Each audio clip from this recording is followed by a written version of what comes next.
Filosofia e Catolicidade, Pílulas de Sanidade para ouvir no trânsito.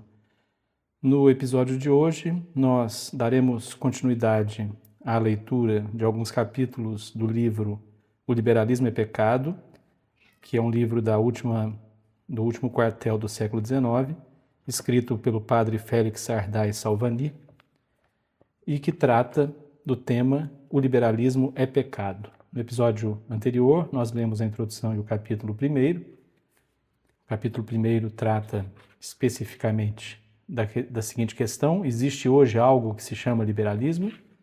E hoje leremos os capítulos 2 e 3, cujos temas são: que é o liberalismo, se é pecado o liberalismo e que pecado é. Vamos então à leitura. Capítulo 2. Ao estudar um objeto qualquer, depois da pergunta "Ancit?", isto é, existe, faziam os antigos escolásticos a seguinte: "Quid sit?", ou seja, o que é. E esta é a de que nos vamos ocupar no presente capítulo. Que é o liberalismo? Quid sit? Na ordem das ideias, é um conjunto de ideias falsas. Na ordem dos fatos, é um conjunto de fatos criminosos, consequência prática daquelas ideias.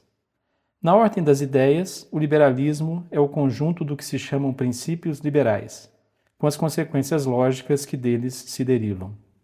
Princípios liberais são a absoluta soberania do indivíduo com inteira independência de Deus e da sua autoridade, soberania da sociedade com absoluta independência do que não provenha dela mesma, soberania nacional, isto é, o direito do povo para legislar e governar-se com absoluta independência de todo critério que não seja o da sua própria vontade expressa, primeiro pelo sufrágio e depois pela maioria parlamentar.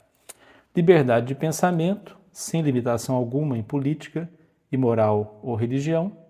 Liberdade de imprensa, igualmente absoluta ou insuficientemente limitada. Liberdade de associação com igual latitude.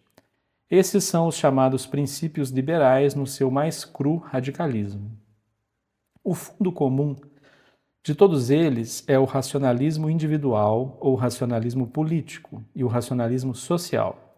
Derivam-se deles a liberdade de cultos mais ou menos limitada, a supremacia do Estado em suas relações com a Igreja, o ensino leigo ou independente sem nenhum laço com a religião, o matrimônio legalizado e sancionado pela intervenção exclusiva do Estado. A sua última palavra, a que abarca tudo e tudo sintetiza, é a palavra secularização, ou seja, a não intervenção da religião em nenhum ato de vida pública, verdadeiro ateísmo social, que é a última consequência do liberalismo.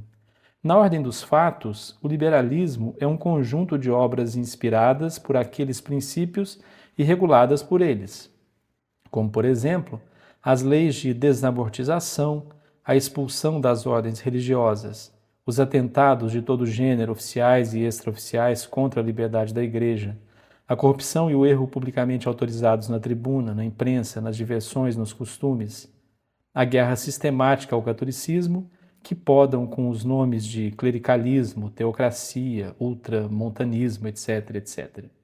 É impossível enumerar e classificar os fatos que constituem o proceder prático liberal, pois compreendem desde o ministro e o diplomata, que legislam ou intrigam, até o demagogo, que discursa no clube ou assassina na rua.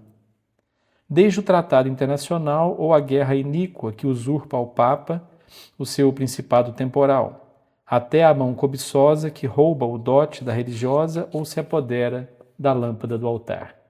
Desde o livro profundo e sabichão que se dá como texto na universidade ou no instituto, até a vil caricatura que regozija os frequentadores de taberna.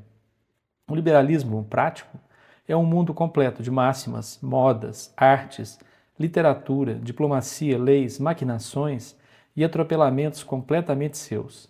É o mundo de Lúcifer, hoje disfarçado com aquele nome e em radical oposição e luta com a sociedade dos filhos de Deus, que é a Igreja de Jesus Cristo. Eis aqui, pois, retratado como doutrina e como prática, o liberalismo. Capítulo 3, se é pecado o liberalismo e que pecado é. O liberalismo é pecado, quer se considere na ordem das doutrinas, quer na ordem dos fatos. Na ordem das doutrinas, é pecado grave contra a fé, porque as suas doutrinas são heréticas.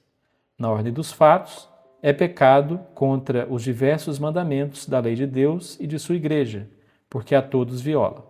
Mas, claro, na ordem das doutrinas, o liberalismo é a heresia universal e radical, porque as compreendem todas. Na ordem dos fatos, é a infração radical e universal, porque a todas autoriza e sanciona.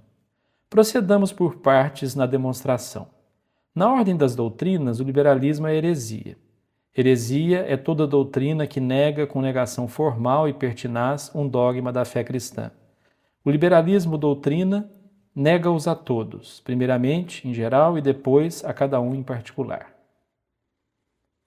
Nega-os a todos em geral quando afirma ou supõe a independência absoluta da razão individual no indivíduo e da razão social ou critério público na sociedade.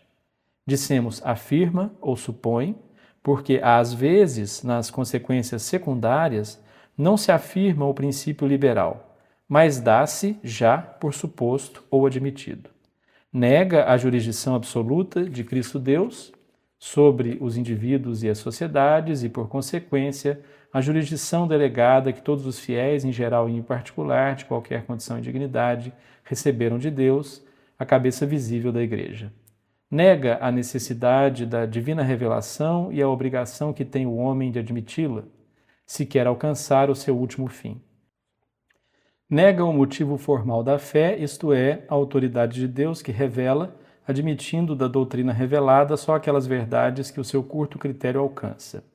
Nega o magistério infalível da Igreja e do Papa e, portanto, todas as doutrinas por ele definidas e ensinadas. E, depois desta negação geral e conjunta, nega cada um dos dogmas, parcialmente ou em concreto, à medida que, segundo as circunstâncias, os encontra opostos ao seu critério racionalista. Assim, nega a fé recebida no batismo quando admite a igualdade de cultos, nega a santidade do matrimônio quando sustenta a doutrina do chamado matrimônio civil, nega a infalibilidade do pontífice romano quando recusa admitir como lei os seus mandatos e ensinos oficiais, sujeitando-os ao seu passe ou exequatur, não como em seu princípio para assegurar-se da sua autenticidade, mas para julgar do seu conteúdo. Na ordem dos fatos, é imoralidade radical, isto porque destrói o princípio ou regra fundamental de toda a moralidade, que é a razão eterna de Deus impondo-se à razão humana. Canoniza o absurdo princípio da moral independente, que é no fundo a moral sem lei, ou o que é o mesmo a moral livre, uma moral que não é moral, pois a ideia de moral, além de sua condição diretiva, encerra essencialmente a ideia de restrição ou limitação. Ademais, o liberalismo é todo imoralidade, porque em seu processo histórico cometeu e sancionou como lícita a infração de todos os mandamentos, desde o que ordena o culto de um só Deus, que é o primeiro do Decálogo, até ao que prescreve o pagamento dos direitos temporais à Igreja, que é o último dos 5 desta. Por isto se pode dizer que o liberalismo, na ordem das ideias, é o erro absoluto e, na ordem dos fatos, a desordem absoluta. E por ambos os conceitos é pecado ex genere suo, ou seja, de seu próprio gênero, gravíssimo, é pecado mortal.